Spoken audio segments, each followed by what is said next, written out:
Join me as I dive into the shadows of New Zealand's past and present to uncover 12 creepy things that will give you chills.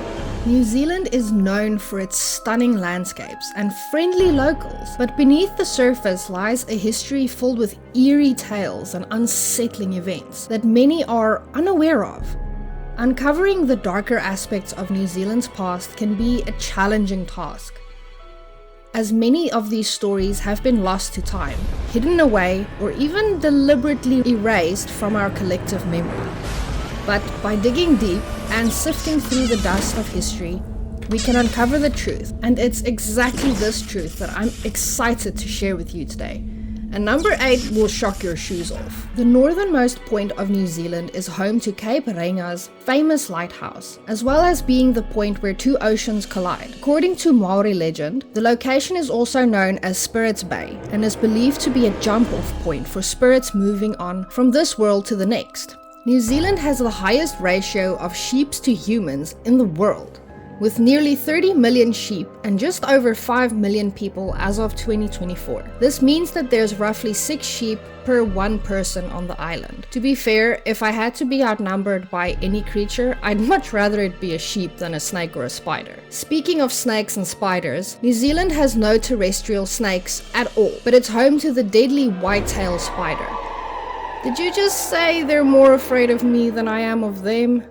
Right. Forget about the Wizard of Oz. We've got an official Wizard of New Zealand. After a Prime Minister appointed Ian Brackenberg-Channel, he was regularly seen at Canterbury events sporting his official wizardry attire and a long beard. New Zealand has multiple active fault lines that cause frequent earthquakes, high geothermal activity in places like Rotorua, causing steam and geysers to rise from the ground. It's also the reason we have over 100 volcanoes and volcanic structures, such as the caldera that formed Lake Taupo, 8 of which are classified as active, with one erupting only earlier this year off the northern coast of the North Island, and the tourist tramping hotspot Tongariro having erupted as recently as 2012. It's a scary thought to have as you contemplate your morality at the feet of these majestic giants. The national park boundaries around Mount Taranaki are also eerily perfectly circular. How weird. As cuddly as they seem, you're encouraged to run over possums in New Zealand. They may be considered a protected species in Aussie, but they are apparently a pest here. If you think the large number of sheep is crazy, you'd be surprised to hear that just about 80% of Aotearoa is uninhabited. Not only that, but New Zealand is also the lone ranger found on the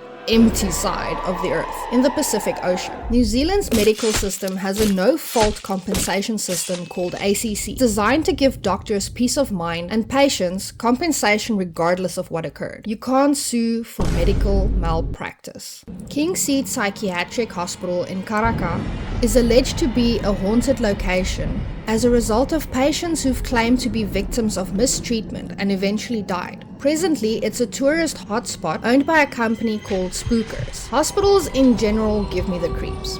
Cries in healthcare worker. But apparently Waimate Hospital houses the restless spirit of a former patient. The ghost was nicknamed the Grey Lady, according to a newspaper article by the Christchurch Press in 1966. Waitomo Caves Hotel is alleged to be New Zealand's most haunted hotel. Their website mentions people experiencing laughter, noises, sudden drops in temperatures, and a feeling of something walking right through them. Yikes. They've also reported that bathtubs sometimes drip blood. Unlike their close neighboring tourist attraction, the Waitomo Caves, the Kawiti Glowworm Caves in Kawakawa have been rumored to be haunted. So maybe I should go check it out for myself on my next trip. What do you think? It's no surprise that a location like Mount Parihaka and Whangarei is haunted. Like many places across New Zealand, a war was fought that massacred many people, whose souls are said to roam the grounds to this day. Did I mention I hiked up there to find the abandoned gold mine right before the sunset? Needless to say, I got spooked and left even without trying to enter. If you haven't seen that yet, I'll link it at the end of this video. As we conclude our journey into the shadows of New Zealand's past, I want to thank you for joining me on this eerie adventure. I hope you'll share your thoughts in the comments about which story you found the most creepy.